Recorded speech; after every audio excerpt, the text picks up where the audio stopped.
మహాపురుషులు.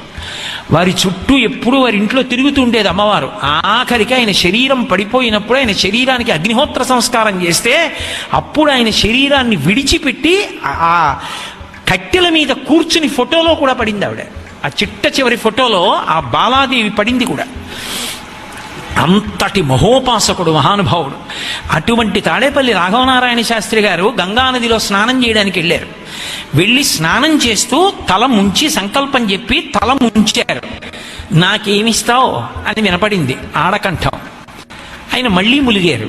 నాకేమిస్తావు శాస్త్రి అని వినపడింది.